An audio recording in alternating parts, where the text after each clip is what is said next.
ओम श्री हनुमते नमः। आप सभी का हमारे YouTube चैनल पर हार्दिक स्वागत है। प्रिय भक्तजनों, आज मंगलवार का दिन है, तो आइए सुने मंगलवार व्रत की पौराणिक कथा। उससे पहले आइए सुनते हैं हनुमान जी की एक बड़ी ही पावन लोक कथा। ये कहानी है एक छोटे से गांव में रहने वाले एक मध्यम वर्गीय परिवार की। परिवार में माता पिता और उनकी एक 5 साल की मासूम बेटी थी, जिसका नाम था राधा। राधा की दुनिया बहुत खुशहाल थी, लेकिन शायद किस्मत को कुछ और ही मंजूर था। जब राधा सिर्फ 5 साल की थी, तब उसकी माँ एक गंभीर बीमारी के कारण चल बसी। माँ के जाने के बाद राधा के सिर से जैसे ममता का साया हमेशा के लिए उठ गया। राधा के पिता ने अपनी बेटी के लिए कई सालों तक दूसरी शादी नहीं की।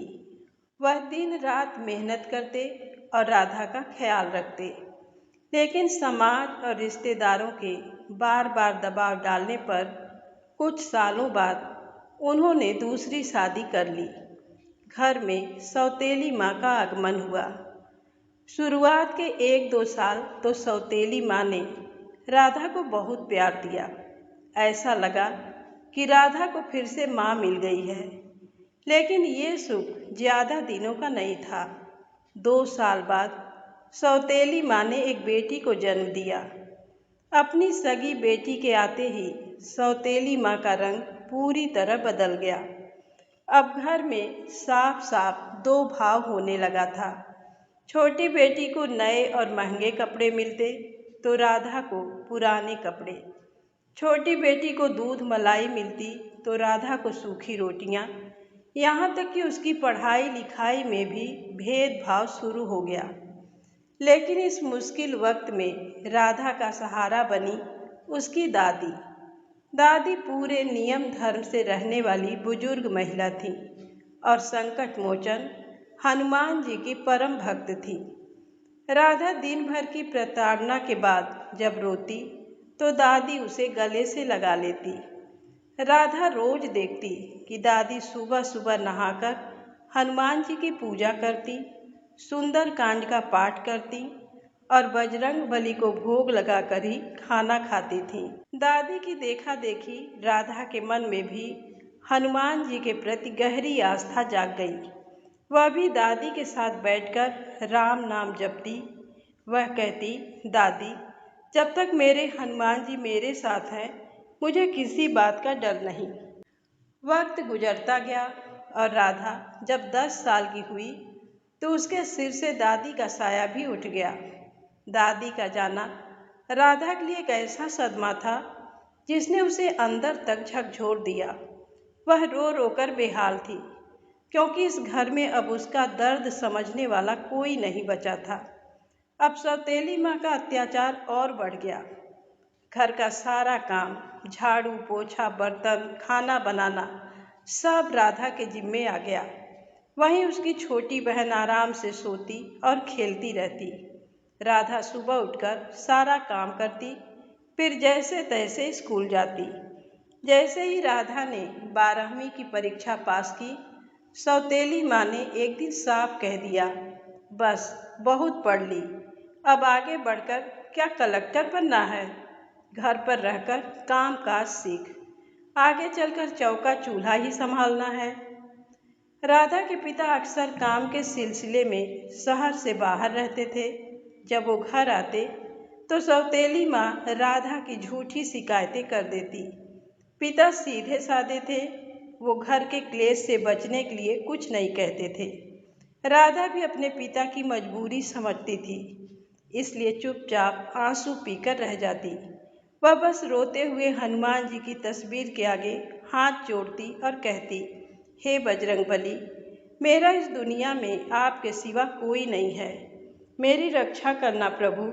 जब राधा शादी के लायक हुई, तो सौतेली माँ को उसकी शादी की जल्दी मच गई। उसने अपने भाई से कहा, कोई भी कैसा भी लड़का ढूंढो, बस इसे इस घर से निकालो। सौतेली माँ के भाई ने एक बेहद गरीब परिवार का रिश्ता ढूंढा, लड़का सीधा साधा था, लेकिन घर की आर्थिक स्थिति बहुत खराब थी। घर में बूढ़े सास ससुर और एक अविवाहित ननद थी। सौतेली माँ ने बिना सोचे समझे राधा की शादी उस गरीब घर में करवा दी। जब राधा विदा होकर अपने ससुराल पहुंची तो वहाँ का हाल देखकर दंग रह गई। घर टूटा फूटा था, खाने पीने की भी तंगी रहती थी, लेकिन राधा ने हार नहीं मानी। उसे दादी से मिले संस्कार याद थे। उसने ससुराल पहुंचते ही सबसे पहले घर के एक कोने को साफ किया और वहां हनुमान जी की मूर्ति स्थापित की। वह रोज सुबह उठकर घर को साफ सुथरा रखती, सास ससुर की सच्चे दिल से सेवा करती, ननद को अपनी सगी बहन की तरह प्यार देती और पति का हौसला बढ़ाती। रूखी सूखी रोटी में भी वह पहले बजरंग बली को भोग लगाती, फिर पूरा परिवार प्रेम से खाता। उसकी सेवा और अच्छे व्यवहार ने उस गरीब घर को खुशियों से भर दिया। कहते हैं ना, जहाँ मर्यादा और ईश्वर की भक्ति होती है वहाँ दरिद्रता ज़्यादा दिन नहीं टिकती। राधा के नियम धर्म और हनुमान जी की कृपा से एक दिन चमत्कार हुआ। उसके पति की मेहनत रंग लाई और उन्हें एक बहुत बड़ी कंपनी में अच्छी नौकरी मिल गई। नौकरी के सिलसिले में उसके पति शहर चले गए। राधा घर पर रहकर सास ससुर की सेवा और अपनी हनुमान भक्ति में लीन रही। धीरे धीरे पति का काम इतना बढ़ा कि उनका प्रमोशन दर प्रमोशन होता गया।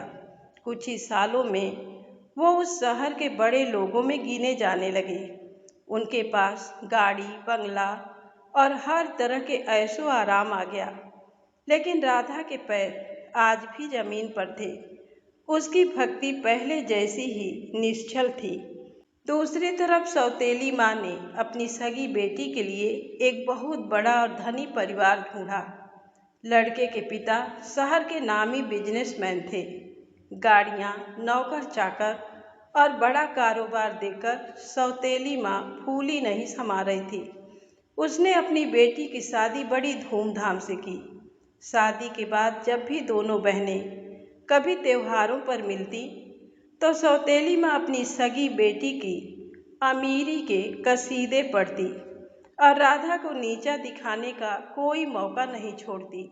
वह कहती, देखो मेरी बेटी की किस्मत, कितने बड़े राजघराने में राज कर रही है और एक तू है जो उस फटे हाल घर में सड़ रही है। राधा बस मुस्कुरा देती और कहती, माँ, जो भगवान की मर्जी, मेरे पास जो है मैं उसी में बहुत खुश हूँ। सौतेली माँ को इस बात का जरा भी अंदाजा नहीं था कि राधा का परिवार अब कितना अमीर हो चुका है। समय का चक्र घूमा। राधा को एक पुत्र की प्राप्ति हुई। राधा के नए आलीशान बंगले पर एक भव्य सुंदर कांड का पाठ और भंडारे का आयोजन किया गया। राधा ने अपने माता पिता और अपनी छोटी बहन को इस पूजा में शामिल होने के लिए बड़े आदर से निमंत्रण भेजा। जब राधा के माता पिता उसके शहर वाले बंगले पर पहुंचे तो वहां की भव्यता देखकर दंग रह गए। चारों तरफ आलीशान गाड़ियां खड़ी थी, बड़ा सा पंडाल लगा था और सैकड़ों लोग आए हुए थे। पूजा शुरू हुई, लेकिन छोटी बेटी अभी तक नहीं पहुंची थी। पंडाल में आए कुछ मेहमानों ने राधा की माँ से पूछा, अरे समधन जी, आपकी छोटी बेटी अभी तक नहीं आई? सौतेली माँ ने अपनी आदत के अनुसार घमंड में आकर और तेज आवाज में बोली, अरे भाई, वो इतने बड़े बिजनेसमैन की बहू है, दिन रात नौकर चाकर आगे पीछे घूमते हैं। इतने बड़े घराने की बहू को फुर्सत कहाँ मिलती है भला? आ रही होगी, रास्ते में होगी। तभी पंडाल के मुख्य दरवाजे से एक महिला अंदर आती है। उसे देखकर वहाँ मौजूद हर शख्स की आंखें फटी की फटी रह जाती हैं। वह कोई और नहीं बल्कि सौतेली माँ की वही लाडली सगी बेटी थी। लेकिन उसकी हालत देखकर कोई कह नहीं सकता था कि वह किसी अमीर घर की बहू है। उसके कपड़े फटे हाल और मैले थे, आंखों में आंसू थे, अपनी बेटी को इस हाल में देखकर सौतेली माँ के सीने पर जैसे सांप लौट गया। उसका घमंड एक पल में चकनाचूर हो गया, लेकिन समाज के डर से उसने पूजा के दौरान कुछ नहीं कहा। जैसे तैसे पूजा संपन्न हुई। लोगों ने भंडारे का प्रसाद खाया और धीरे धीरे सभी मेहमान विदा होने लगे। रात ढल चुकी थी। घर के सभी लोग सो चुके थे। चारों तरफ सन्नाटा था। सौतेली माँ की आंखों से नींद गायब थी। वह अपनी छोटी बेटी को हाथ पकड़कर घर के एक कोने में ले गई। उसकी आंखों से आंसू बह रहे थे। उसने तड़प कर पूछा, बेटी, तेरी ये क्या हालत हो गई है? इतने बड़े घर में तेरी शादी की थी, इतने नौकर चाकर थे, फिर तू ऐसे फटे हाल यहाँ क्यों आई है? और दामाद जी क्यों नहीं आए? माँ की बात सुनते ही छोटी बेटी फूट फूट कर रोने लगी। उसने रोते हुए अपनी माँ से सभी बातें बताई। माँ, जिस अमीर खानदान और पैसे के घमंड में आपने मेरी शादी करवाई थी, वह पैसा और घमंड ज़्यादा दिन नहीं टिका। मेरे पति को जुए और सट्टे की ऐसी लत लगी कि उन्होंने कुछ ही महीनों में सब बर्बाद कर दिया। लेनदारों का कर्ज इतना बढ़ गया कि हमारा आलीशान बंगला, गाड़ियाँ और पूरा बिजनेस सब बिक गया। आज हम दाने दाने को मोहताज हैं।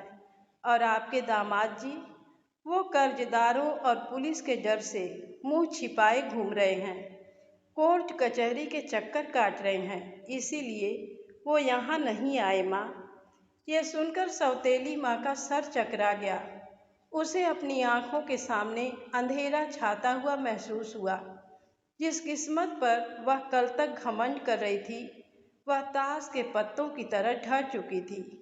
तभी छोटी बेटी ने राधा की तरफ इशारा करते हुए कहा, माँ, आप हमेशा दीदी को नीचा दिखाती थीं, उसे घर का नौकर समझती थीं, लेकिन आज देखिए, दीदी ने अपने अच्छे संस्कारों, बड़ों की सेवा और बजरंग बली की अटूट भक्ति से अपने उस गरीब ससुराल को आज स्वर्ग बना दिया और मैं अपनी तकदीर पर रो रही हूँ। सौतेली माँ की आंखों के सामने अतीत का हर एक दृश्य तैर गया। उसे याद आया कि कैसे उसने 5 साल की मासूम राधा से ममता छीनी, कैसे उसकी पढ़ाई छुड़वाई, कैसे उसे भूखा रखा और कैसे जानबूझकर उसे गरीब घर में ब्याहा। उसका अहंकार पूरी तरह टूट चुका था। वह भागती हुई आई और हाल में बैठी राधा को गले से लगाकर बिलक बिलक कर रोने लगी।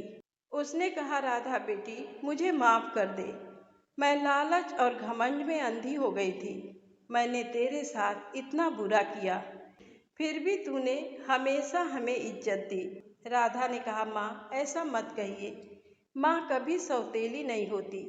जो बीत गया उसे भूल जाइए। सुख दुख तो जीवन का चक्र है, आप चिंता मत करिए। मेरे रहते मेरी छोटी बहन को कभी कोई तकलीफ नहीं होगी। राधा ने अपनी छोटी बहन को ढांढस बंधाया और कहा, बहन, तू रो मत। जब तक संकट मोचन हनुमान जी हैं, कोई भी संकट बड़ा नहीं हो सकता। राधा ने तुरंत अपने पति से बात की और अपने पति से कहकर अपनी छोटी बहन को बिजनेस दोबारा शुरू करने के लिए कुछ पैसे दिलवाए। पैसे देते हुए राधा ने अपनी बहन का हाथ थामा और बड़े विश्वास से कहा, बहन, ये पैसे तो सिर्फ एक जरिया है, लेकिन असली सहारा तुम्हें बाबा का लेना होगा। तुम्हें पूरे नियम धर्म से लगातार 40 मंगलवार बैठकर संकट मोचन के सामने शुद्ध घी का दीपक जलाना और सच्चे मन से सुंदर कांड का पाठ करना। बजरंग बली तुम्हारे सारे दुखों को दूर करेंगे, तुम्हें कर्ज से मुक्त करेंगे और तुम्हारा डूबा हुआ बिजनेस फिर से चल निकलेगा। बस अपनी आस्था और भक्ति बनाए रखना, उन पर अटूट भरोसा रखना। छोटी बहन ने अपनी बड़ी बहन राधा की बात को गांठ बांध लिया। वह पैसे लेकर अपने घर लौटी और उसी मंगलवार से उसने संकल्प लेकर सुंदरकांड का पाठ शुरू कर दिया। हर मंगलवार वह नियम से बैठती, घी का दीपक जलाती और बजरंग बली से अपने पति की सद्बुद्धि और परिवार की रक्षा की भीख मांगती। इधर हनुमान जी का चमत्कार शुरू हुआ। छोटी बहन के पति को, जो दिन रात जुए और सट्टे में लगा रहता था, एक बहुत बड़ा झटका लगा। जिन दोस्तों के साथ मिलकर वह ये सब गलत काम करता था, उन्हीं दोस्तों ने उसे एक बहुत बड़ा धोखा दे दिया और उसके बचे खुचे पैसे भी हड़प लिए। इस धोखे ने उसकी आंखें खोल दी। उसे समझ आ गया कि बुरे वक्त में कोई भी साथ नहीं देता। एक दिन वह बेहद मायूस और अपने किए पर शर्मिंदा होकर अपने घर आया। उसने अपनी पत्नी से अपनी गलतियों की माफ़ी मांगी। छोटी बहन ने अपने पति को संभाला और राधा के दिए पैसे उनके हाथ में रख दिए। उसने कहा, दीदी ने हमें ये मौका दिया है और बजरंग बली ने आपको सद्बुद्धि दी है। अब सब भूलकर नए सिरे से शुरुआत कीजिए। उन पैसों को लेकर उसके पति ने पूरी ईमानदारी और लगन से अपने बिजनेस को दोबारा खड़ा करना शुरू किया।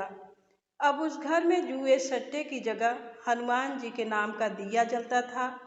बजरंग बली की ऐसी असीम कृपा हुई कि उनका डूबा हुआ बिजनेस फिर से चल निकला और पहले से भी ज़्यादा तरक्की करने लगा। धीरे धीरे वे सारे कर्जों से मुक्त हो गए और उनका परिवार फिर से खुशहाल हो गया। सौतेली माँ, छोटी बहन और उसके पति, सबका सिर आज राधा की उस हनुमान भक्ति और संस्कारों के आगे झुक गया था। इस कहानी से हमें ये सीख मिलती है कि पैसों और अमीरी का घमंड कभी भी टूट सकता है, क्योंकि वक्त बदलते देर नहीं लगती। लेकिन जो इंसान हर हाल में ईश्वर पर भरोसा रखता है, सबका आदर करता है और मुसीबत में भी दूसरों का भला सोचता है, संकट मोचन हनुमान जी उसका हाथ कभी नहीं छोड़ते। सच्ची भक्ति और सुंदर कांड के पाठ में वो शक्ति है जो इंसान की सोई हुई तकदीर को भी बदल सकती है। तो बोलिए भक्त वत्सल हनुमान जी की जय हो। अब आइए सुनते हैं मंगलवार व्रत की पौराणिक कथा। एक बार नैमिषारण्य तीर्थ में 80,000 मुनि एकत्र होकर पुराणों के ज्ञाता श्री सूत जी से पूछने लगे, हे महामुने, आपने हमें अनेक पुराणों की कथाएं सुनाई हैं। अब कृपा करके हमें ऐसा व्रत और कथा बताएं जिसके करने से संतान की प्राप्ति हो तथा मनुष्यों को रोग, शोक, अग्नि, सर्व दुख आदि का भय दूर हो, क्योंकि कलयुग में सभी जीवों की आयु बहुत कम है। फिर इस पर उन्हें रोग चिंता के कष्ट लगे रहेंगे, तो फिर वह श्रीहरि के चरणों में अपना ध्यान कैसे लगा सकेंगे। श्री सूत जी बोले, हे मुनियों, आपने लोक कल्याण के लिए बहुत ही उत्तम बात पूछी है। एक बार युधिष्ठिर ने भगवान श्री कृष्ण से लोक कल्याण के लिए यही प्रश्न किया था। भगवान श्री कृष्ण और युधिष्ठिर का संवाद तुम्हारे सामने कहता हूँ, ध्यान देकर सुनो। एक समय पांडवों की सभा में श्री कृष्ण जी बैठे हुए थे।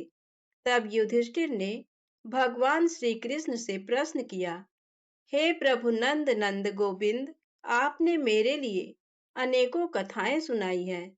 आज आप कृपा करके ऐसा व्रत या कथा सुनाएं जिसके करने से मनुष्य को रोग चिंता का भय समाप्त हो और उसको पुत्र की प्राप्ति हो। हे प्रभु, बिना पुत्र के जीवन व्यर्थ है। पुत्र के बिना मनुष्य नरकगामी होता है। पुत्र के बिना मनुष्य पितृ ऋण से छुटकारा नहीं पा सकता और न ही उसका पुन्नग नामक नरक से उद्धार हो सकता है। अतः पुत्रदायक व्रत बतलाएं। श्री कृष्ण भगवान बोले, हे राजन, मैं एक प्राचीन इतिहास सुनाता हूँ, आप उसे ध्यान पूर्वक सुनो। कुंडलपुर नामक एक नगर था। उसमें नंदा नामक एक ब्राह्मण रहता था। भगवान की कृपा से उसके पास सब कुछ था, फिर भी वह दुखी था। इसका कारण ये था कि ब्राह्मण की स्त्री सुनंदा की कोई संतान न थी। सुनंदा पतिव्रता थी, भक्ति पूर्वक श्री हनुमान जी की आराधना करती थी। मंगलवार के दिन व्रत करके अंत में भोजन बनाकर हनुमान जी का भोग लगाने के बाद स्वयं भोजन करती थी। एक बार मंगलवार के दिन ब्राह्मणी गृह कार्य की अधिकता के कारण हनुमान जी को भोग न लगा सकी, तो इस पर उसे बहुत दुख हुआ। उसने कुछ भी नहीं खाया और अपने मन में प्रण किया कि अब तो अगले मंगलवार को ही हनुमान जी का भोग लगाकर अन्न जल ग्रहण करेगी। ब्राह्मणी सुनंदा प्रतिदिन भोजन बनाती, श्रद्धा पूर्वक पति को खिलाती, परंतु स्वयं भोजन नहीं करती और मन ही मन श्री हनुमान जी की आराधना करती थी। इसी प्रकार 6 दिन गुजर गए और ब्राह्मणी सुनंदा अपने निश्चय के अनुसार भूखी प्यासी निराहार रही और अगले मंगलवार को ब्राह्मणी सुनंदा प्रातः काल ही बेहोश होकर गिर पड़ी। ब्राह्मणी सुनंदा की इस असीम भक्ति के प्रभाव से श्री हनुमान जी बहुत प्रसन्न हुए और प्रकट होकर बोले, सुनंदा, मैं तेरी भक्ति से बहुत प्रसन्न हूँ। तू उठ और वर मांग। सुनंदा अपने आराध्य देव श्री हनुमान जी को देखकर आनंद की अधिकता से विह्वल हो श्री हनुमान जी के चरणों में गिरकर बोली, हे प्रभु, मेरी कोई संतान नहीं है, कृपा करके मुझे संतान प्राप्ति का आशीर्वाद दें। आपकी अति कृपा होगी। श्री महावीर जी बोले, तेरी इच्छा पूर्ण होगी। तेरे एक कन्या पैदा होगी। उसके अष्टांग प्रतिदिन सोना दिया करेंगे। इस प्रकार कहकर श्री महावीर जी अंतर्ध्यान हो गए। ब्राह्मणी सुनंदा बहुत हर्षित हुई और सभी समाचार अपने पति से कहा। ब्राह्मण देवकन्या का वरदान सुनकर कुछ दुखी हुए, परंतु सोना मिलने की बात सुनी तो बहुत प्रसन्न हुए। विचार किया कि ऐसी कन्या के साथ मेरी निर्धनता भी समाप्त हो जाएगी।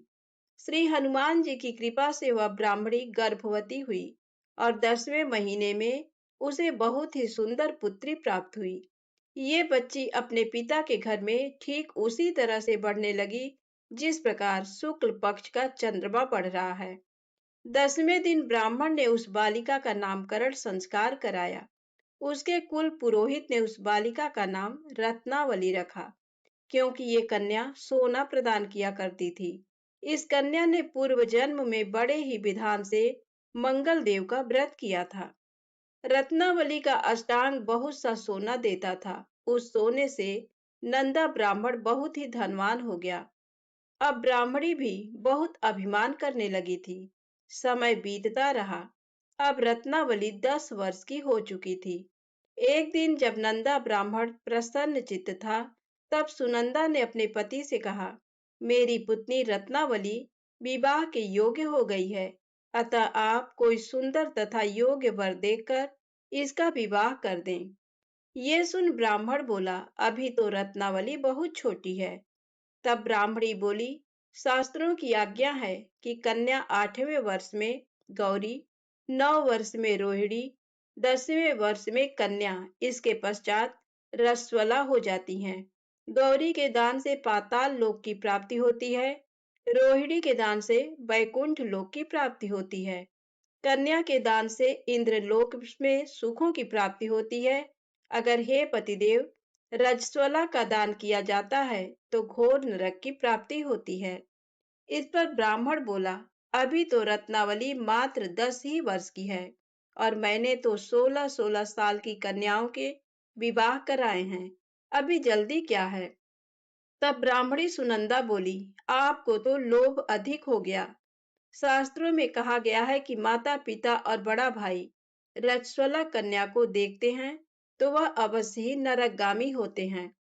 तब ब्राह्मण बोला, अच्छी बात है, कल मैं अवश्य ही योग्य वर की तलाश में अपना दूत भेजूंगा।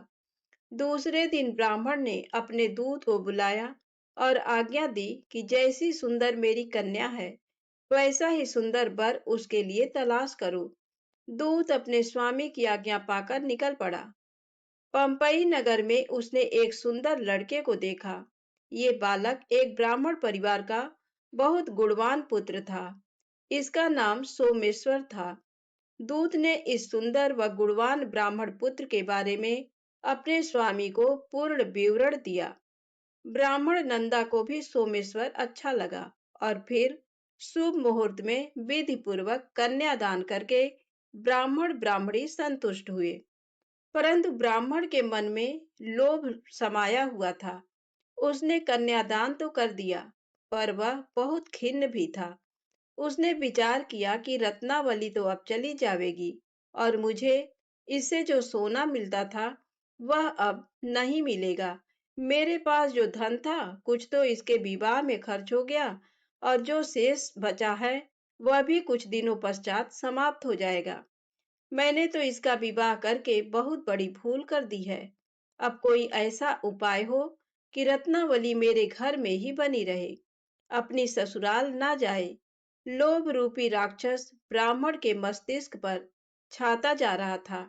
रात भर अपनी सैया पर बेचैनी से करवटें बदलते बदलते उसने एक बहुत ही क्रूर निर्णय लिया।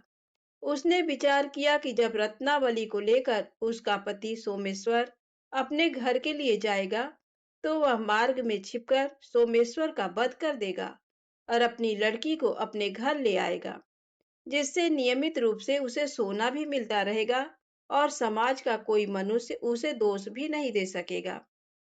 प्रातः काल हुआ तो नंदा और सुनंदा ने अपने जमाई तथा लड़की को बहुत सारा धन देकर विदा किया। सोमेश्वर अपनी पत्नी रत्नावली को लेकर ससुराल से अपने घर की तरफ चल दिया। ब्राह्मण नंदा महालोभ के वशीभूत हो अपनी मति खो चुका था। पाप पुण्य को उसे विचार ही न रहा। अपने भयानक व क्रूर निर्णय को कार्य रूप देने के लिए उसने अपने दूत को मार्ग में अपने जमाई का वध करने के लिए भेज दिया था, ताकि रत्नावली से प्राप्त होने वाला सोना उसे हमेशा मिलता रहे और वो कभी निर्धन ना हो। ब्राह्मण के दूत ने अपने स्वामी की आज्ञा का पालन करते हुए उसके जमाई सोमेश्वर का मार्ग में ही वध कर दिया। समाचार पाकर ब्राह्मण नंदा मार्ग में पहुंचा और रुदन करती अपनी पुत्री रत्नावली से बोला, हे पुत्री, मार्ग में लुटेरों ने तेरे पति का वध कर दिया है। भगवान की इच्छा के आगे किसी का कोई बस नहीं चलता है। अब तू घर चल, वहां पर ही रहकर शेष जीवन व्यतीत करना। जो भाग्य में लिखा है वही होगा। अपने पति की अकाल मृत्यु से रत्नावली बहुत दुखी हुई। करुण क्रंदन व रुदन करते हुए अपने पिता से बोली, हे पिताजी, इस संसार में जिस स्त्री का पति नहीं है उसका जीना व्यर्थ है। मैं अपने पति के साथ ही अपने शरीर को जला दूंगी और सती होकर अपने इस जन्म को, माता पिता के नाम को तथा सास ससुर के यश को सार्थक करूंगी। ब्राह्मण नंदा अपनी पुत्री रत्नावली के वचनों को सुनकर बहुत दुखी हुआ। विचार करने लगा, मैंने व्यर्थ ही जमाई वध का पाप अपने सिर लिया। रत्नावली तो उसके पीछे अपने प्राण तक देने को तैयार है।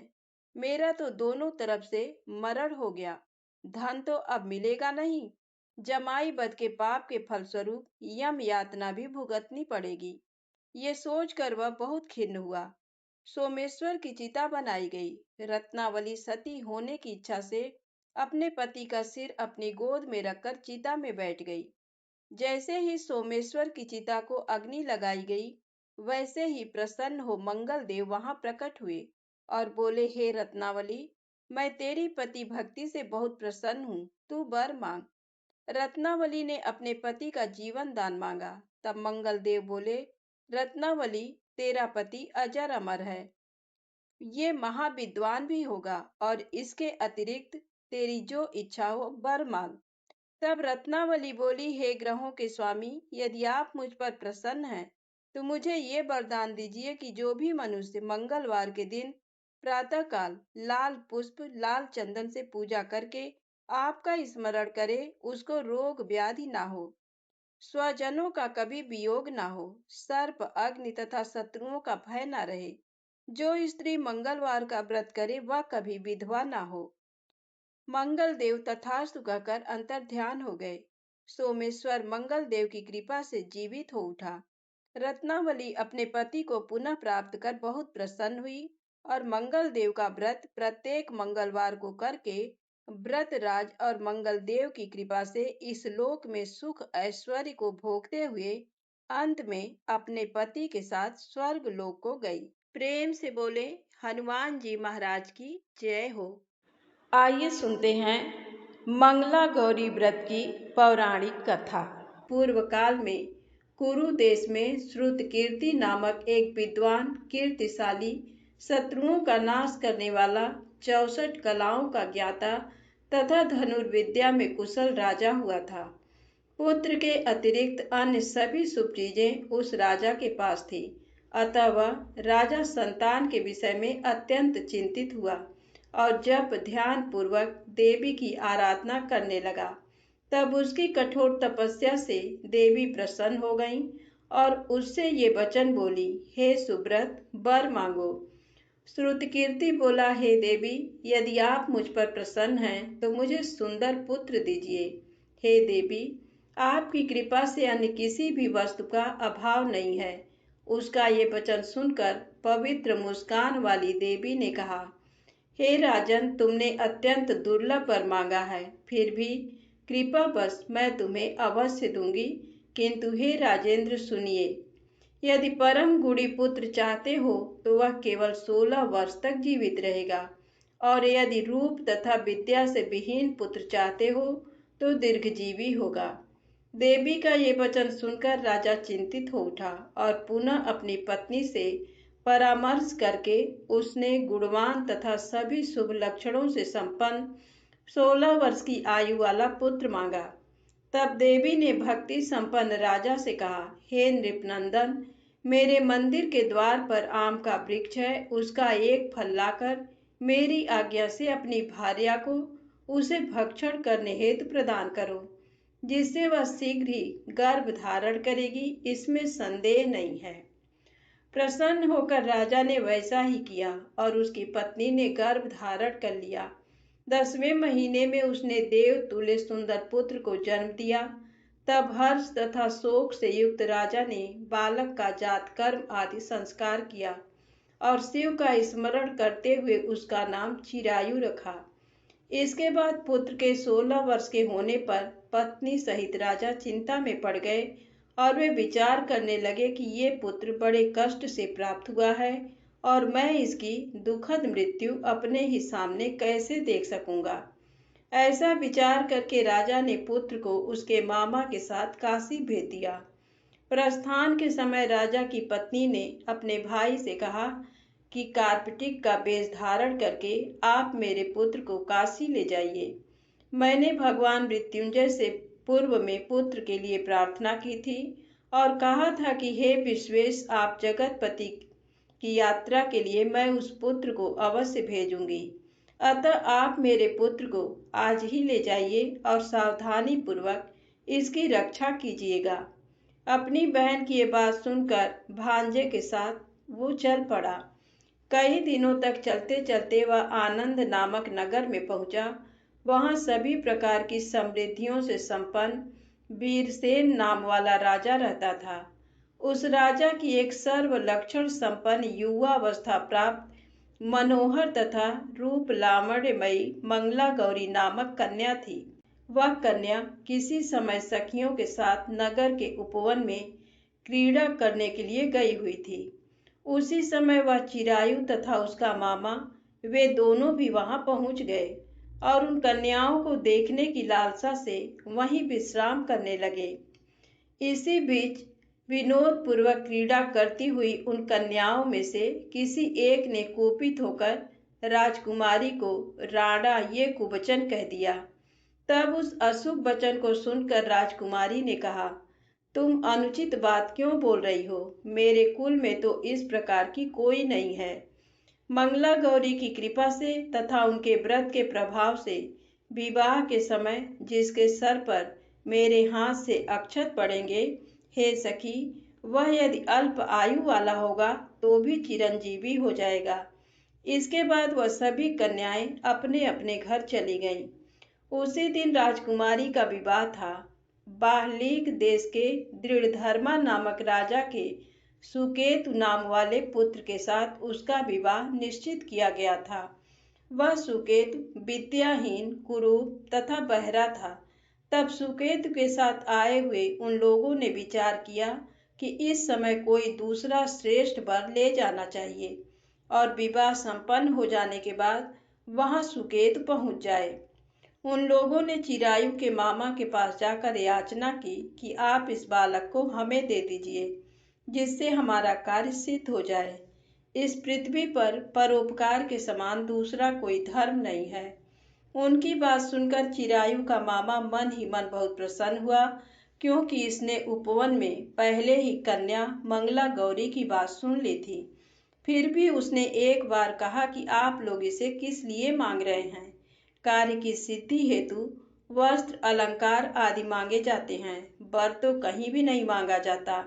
तथापि आप लोगों का सम्मान रखने के लिए मैं इसे दे रहा हूँ। इसके बाद चिरायु को वहां ले जाकर उन लोगों ने विवाह संपन्न कराया। सप्तपदी आदि के हो जाने पर रात्रि में शिव पार्वती की प्रतिमा के समक्ष उस चिरायु ने हर्ष युक्त होकर मंगला गौरी के साथ शयन किया। उसी दिन चिरायु के 16 वर्ष पूर्ण हो चुके थे और अर्धरात्रि में साक्षात काल सर्प रूप में वहां आ गया। इसी बीच संयोगवश राजकुमारी जाग गई। उसने उस महासर्प को वहां देखा और वह भय से व्याकुल होकर कांपने लगी। तभी उस कन्या ने धैर्य धारण 16 उपचारों से सर्प की पूजा की और पीने के लिए उसे दूध दिया। उसने दीनता भरी वाणी में उस सर्प की प्रार्थना तथा स्तुति की। मंगला गौरी प्रार्थना करने लगी कि मैं उत्तम व्रत को करूंगी, जिससे मेरे पति जीवित रहें। ये जिस तरह से चिरकाल तक जीवित रहें, आप वैसा कीजिए। इतने में सर्प वहां स्थित एक कमंडल में प्रवेश कर गया और उस मंगला गौरी ने अपनी कंचुकी से उस कमंडल का मुंह बांध दिया। इसी बीच उसका पति अंगड़ाई लेकर जाग गया और अपनी पत्नी से बोला, हे प्रिय, मुझे भूख लगी है। तब वह अपनी माता के पास जाकर खीर, लड्डू आदि ले आई और उसके द्वारा दिए भोज्य पदार्थ को उसने प्रसन्न मन होकर खाया। भोजन के पश्चात हाथ धोते समय उसके हाथ से अंगूठी गिर पड़ी। तांबूल खाकर वह पुनः सो गया। इसके बाद मंगला गौरी कमंडल को फेंकने के लिए जाने लगी। विधि की कैसी गति है कि उस कमंडल में से बाहर की ओर जगमग करती हुई हार कांति को देखकर वह आश्चर्यचकित हो गई। घट में स्थित उस हार को उसने अपने कंठ में धारण कर लिया। इसके बाद कुछ रात शेष रहते ही चिरायु का मामा आकर उसे ले गया। इसके बाद वर पक्ष के लोग सुकेतु को वहां ले आए। उसे देख मंगला गौरी ने कहा कि ये मेरा पति नहीं है। तब उन सभी ने उससे कहा, हे शुभे, तुम ये क्या बोल रही हो? यहाँ तुम्हारा कोई परिचायक हो तो उसे हम लोगों को बताओ। मंगला गौरी बोली, जिसने रात्रि में 9 रत्नों से बनी अंगूठी दी है, उसकी अंगुली में इसे डालकर परिचायक निशानी देख लें। मेरे पति ने रात्रि में मुझे जो हार दिया था, उसके रत्नों का समुदाय कैसा है, इस बात को ये बताएं। ये तो कोई अन्य ही है। इसके अतिरिक्त रात्रि में आम सींचते समय उनका पैर कुमकुम से लिप्त हो गया था। वह मेरी जांघ पर अब भी विद्यमान है। उसे आप लोग शीघ्र देख लें। साथ ही रात में परस्पर भाषण तथा भोजन आदि जो कुछ किया गया था, उसे भी ये बता दें। तब ये निश्चय ही मेरे पति हैं। इस प्रकार उसका वचन सुनकर सभी ठीक है कहने लगे। किंतु जब एक भी बात न मिली, तब सभी ने सुकेतु को उसका पति होने से निषिद्ध कर दिया और वर पक्ष वाले जिस तरह से आए थे उसी तरह से चले गए। उसके बाद अपने वंश को बढ़ाने वाले महान यश से संपन्न तथा परम मनस्वी मंगला गौरी के पिता ने अन्न पान आदि का सत्र चलाया। उन्होंने वर पक्ष का वृत्तांत कानों कान सुन लिया कि स्वरूप से कुरूप होने के कारण लोगों के द्वारा किसी अन्य को वर के रूप में आदर पूर्वक लाया गया था। तब उन्होंने अपनी कन्या को पर्दे के भीतर बिठा दिया। उसके बाद 1 वर्ष बीतने पर यात्रा करके चिरायु अपने मामा के साथ ये देखने आया कि विवाह के बाद वहाँ क्या हुआ। तब उसे गवाक्ष के भीतर से देखकर वह मंगला गौरी अत्यंत प्रसन्न हुई और माता पिता से बोली कि मेरे पति आ गए हैं। राजा ने अपने सुहृद जनों को बुलाकर पूर्व में कहे गए सभी परिचायकों को निशानी को देखकर मंद मुस्कान वाली अपनी कन्या चिरायु को सौंप दी। राजा ने शिष्ट जनों को साथ लेकर विवाह का उत्सव कराया। इसके बाद राजा वीरसेन ने वस्त्र आभूषण आदि सेना घोड़े रथ और अन्य भी बहुत सी सामग्रियां देकर उन्हें विदा किया। उसके बाद कुल को आनंदित करने वाला वह चिरायु पत्नी तथा मामा को साथ लेकर सेना के साथ अपने नगर पहुंचा। लोगों के मुख से उसे आया हुआ सुनकर उसके माता पिता को विश्वास नहीं हुआ। उन्होंने सोचा कि प्रारब्ध अन्यथा कैसे हो सकता है। इतने में वह अपने माता पिता के पास आ गया और स्नेह से परिपूर्ण वह चिरायु भक्तिपूर्वक उनके चरणों में गिर पड़ा। तब अपने पुत्र का मस्तक सूंघ कर उन दोनों ने परम आनंद प्राप्त किया। पुत्रवधू मंगला गौरी ने भी सास ससुर को प्रणाम किया। तब सास उसे अपनी गोद में बिठाकर सारा वृत्तांत शीघ्रता पूर्वक पूछने लगी। तब पुत्र वधू ने भी मंगला गौरी के उत्तम व्रत महात्म तथा जो कुछ घटित हुआ था वह सब वृत्तांत बताया। जो कोई भी इसका श्रवण करता है अथवा जो इसे कहता है उसके सभी मनोरथ पूर्ण हो जाते हैं, इसमें संदेह नहीं है। प्रेम से बोले मंगला गौरी माता की जय हो।